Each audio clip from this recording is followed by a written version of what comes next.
조갑제TV 성도 여러분 안녕하십니까? 저는 조갑제닷컴의 조세별입니다. 2024년 12월 20일 오후 4시입니다. 국민의힘 박상수 대변인의 글 하나를 소개해 드리려고 합니다. 한동훈계 인사이고 변호사입니다. 한동훈 전 대표가 국민의힘에 입당할 시기에 함께 입당해서 국민의힘 안에서 활동하기 시작한 것 같습니다. 자, 이 박상수 대변인의 페이스북 글이 제목이 붕괴인데 지금 국민의힘은 순도 100%의 계엄 옹호당이 되었다라고 비판하면서 이렇게 되기까지 총 4차례의 지지층 붕괴 과정을 거쳤다라고 설명하고 있습니다. 첫 번째가 2030 남성, 그 다음 의사, 그 다음 군인, 그리고 마지막 친한계. 자, 이렇게 총 4번의 지지층 붕괴를 거치면서 결국 지금의 국민의힘은 100% 순도의 계엄 옹호당이 되었다라는 이런 지적입니다. 자, 이분의 페이스북 글 한번 보겠습니다. 자, 1차 붕괴, 2030 남성. 이준석 당대표 축출 사태에서 시작됐다. 명분은 수년 전에 있었다던 소위 성상납 사건이었다지만 실체는 불분명했다. 7억 원 각서 등 미심쩍은 것들이 나왔지만 대선 동지와 당에 새로 유입된 2030 남성 지지층을 당에서 내쫓는 작업이나 마찬가지였다. 권성동 원내대표는 체리 따봉을 받았고 그 대화에서 음주운전 강기훈이 언급됐다. 강기훈은 권성동 원내대표의 정무실장 출신이다. 이 사태로 약 3% 정도의 2030 남성 지지자들이 당을 떠났다. 그 수는 개혁신당 정당 투표로 입증된다. 윤석열이 0.7% 차이 승리한 것으로 보았을 때 3%는 차기 대선의 당락을 좌우할 숫자를 떠나보낸 것이다. 아니, 지난 대선에서 윤석열이 승리할 수 있었던 그 공로의 약 50% 이상은 이준석에게 있죠. 아니, 이준석이 2030 그 전에 국민의힘이 받아보지 못했던 이 젊은 층의 지지를 다 끌어오지 않았습니까? 그게 없었더라면 이재명에 밀려서 당선되지 못했을 텐데 그런 1등 공신을 정말 아주 비열한 방법으로 내쫓아버렸습니다. 자, 이것이 첫 번째 국민의힘의 1차 붕괴였다. 자, 두 번째는 2차 붕괴, 의사들은 전통적인 보수 지지자들이다. 의대 2,000명 증원 선언을 뜬금없이 밀어붙이며 의사들을 보수에서 완전히 분리시켰다. 총선 직전 4월 1일에 의료 담화는 개헌 저지선을 무너뜨릴 정도의 충격을 줬다. 그러니까 결국 이것 때문에 이 미친 의대 2,000명 증원 때문에 그 직후에 열린 총선에서 대패했다라는 겁니다. 자, 의사는 15만 명쯤 된다. 의사 가족만 따져도 60만 표쯤 이탈했다. 여기에 의대생까지 합치면, 의대생의 그 가족들까지 합치면 60만 표에서 많게는 100만 표죠. 윤석열은 이재명에게 24만 표 차이로 이겼다. 그 이상의 표를 날린 셈이다. 이런 바보 같은 자해극이 어디 있나요? 자, 제가 며칠 전에 마취통증의학과 전문의인 오광조 선생의 글을 소개해드린 바 있습니다. 의사는 태생적으로 보수일 수밖에 없다라는 거죠. 의학이라는 그 학문적 특성상, 그리고 의사가 양성되는 그 교육과정의 특성상 의사는 보수일 수밖에 없다라는 겁니다. 의학이라는 학문 자체가 사람 인체의 지금의 어떤 현상 유지를 목적으로 하는 학문이기 때문에 뭔가 대단한 혁신적인 과학기술, 이거와는 전혀 다르다라는 거죠. 그래서 항상 변화에 소극적이고 뭔가 과도한 도전은 지향한다라는 겁니다. 뭔가 한 가지 어떤 시술 방법이 이 의학계의 주류가 되기까지 굉장히 시간이 오래 걸린다. 아주 숱한 이론, 그리고 그에 대한 반론, 검토, 혹독한 검증 과정, 그리고 시험, 이런 아주 여러 타이트한 단계를 거친 다음에 한 가지 기술 또는 한 가지 치료 방법이 도입이 되는데 그만큼 보수적이라는 겁니다. 왜? 생명과 직결되는 문제니까. 그리고 의사, 아주 철저한 도제식 교육에 따라서 10년간 아주 타이트한 교육을 받게 되는데 이런 과정을 거치게 되면 의사는 기본적으로 보수일 수밖에 없다라고 설명을 했습니다. 그런 보수, 건국 이래 70년간 한결같이 보수였던 의사를 이 윤석열이 정말 한 방에 등 돌리게 만들었다라는 거죠. 자, 그래서 이런 의사, 100만 표에 가까운 의사표, 자신들의 든든한 이 지지층을 또 한 번 날려보낸 게 2차 분기였다. 자, 3차 분기에는 이분은 군인이다. 자, 이렇게 말합니다. 군인 역시 아주 오랜 전통 보수 지지층이다. 오랜 내 친구가 계엄군에 참여한 극소수의 군인을 제외하고 이번 계엄 사태로 나머지 군인 전부가 우리 당에 이를 갈고 있다는 이야기를 전해왔다.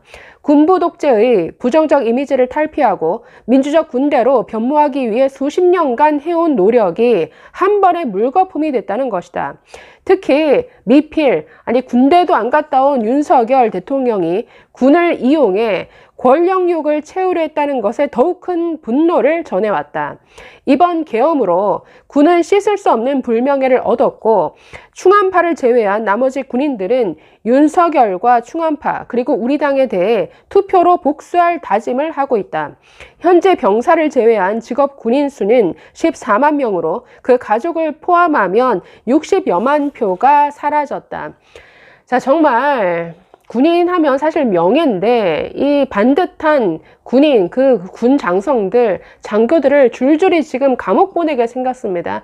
그런데도 윤석열 대통령 이들에 대한 정말 일말에 조금도 사과하는 모습 보이지도 않았죠. 자기 때문에 이런 멀쩡한 군인들이 지금 처벌받게 생겼는데 이에 대한 미안함이라고는 전혀 느껴지지 않았습니다. 지금까지 그 담화문 어디에도 뭔가 이들에 대해서 고맙다거나 아니면 나 때문에 정말 미안하게 됐다거나 아니면 모든 게 내 책임이었으니 이들은 잘못이 없다거나 이런 식의 메시지 하나도 보이지 않았다라는 건 이건 인간성의 문제죠. 자, 네 번째 4차 붕괴가 친한계입니다. 한동훈 지지층을 떠나보냈다라는 것. 자, 계엄을 옹호하며 십자가 밟기와 인민재판 수준의 의총을 통해 한동훈 대표를 내쫓는데 성공했다. 폭력을 행사하려던 의원도 있었다. 자, 어제 JTBC가 이 탄핵 직후에 이 국민의힘 의총 녹취록을 공개했는데 정말 인민재판 따로 없었죠. 물병이 날아들 정도였다고 했습니다. 한동훈 전 대표를 향해서 정말 김민전 의원 등등 소리 고래고래 지르면서 정말 인민재판이 따로 없는 이런 현장이었는데 그 이후에도 탄핵 찬성표를 던진 의원들을 향해서 아주 유치한 학폭 수준의 이런 왕따까지 다 가하고 있다. 이런 소식이 계속 전해지고 있는데 정말 요지경이 아닐 수 없죠. 자, 이번에도 권성동이었다. 친윤들은 언론사 반장들을 모아놓고 대표가 대통령과 차별화를 하려다가 망했다. 키득거리고 있지만 그나마 당에서 계엄을 해제하고 계엄을 반대하는 자들을 다 내쫓고 순도 100% 계엄 옹호당을 만든 것에 대해 평범하고 상식적인 보수들은 경악하고 있다. 네. 평범하고 상식적인 보수들. 아니, 저게 어떻게 보수냐. 이건 보수를 할 수 없다. 보수의 수치다. 이렇게 느끼는 사람들이 정말 평범하고 상식적인 보수라는 겁니다. 의원 중에는 20에서 30% 수준이지만 당원 중에는 여전히 과반은 될 친한계를 내쫓는 결정으로 당은 반토막이 났고 개혁신당보다 득표율을 낮게 받은 자유통일당과 합당이 가능한 수준이 되었다. 극단적인 세력만 남았다라는 겁니다. 그러니까 이재명과 민주당 욕할 게 하나도 없습니다. 더하면 더했지 이재명 방탄당이냐라고 하지만 지금 국민의힘 윤석열 방탄당 아닙니까? 게다가 계엄 옹호당, 내란 수호당 아주 극단적인 세력만 남았으니 자유통일당과 다를 게 뭐냐 이런 지적이죠.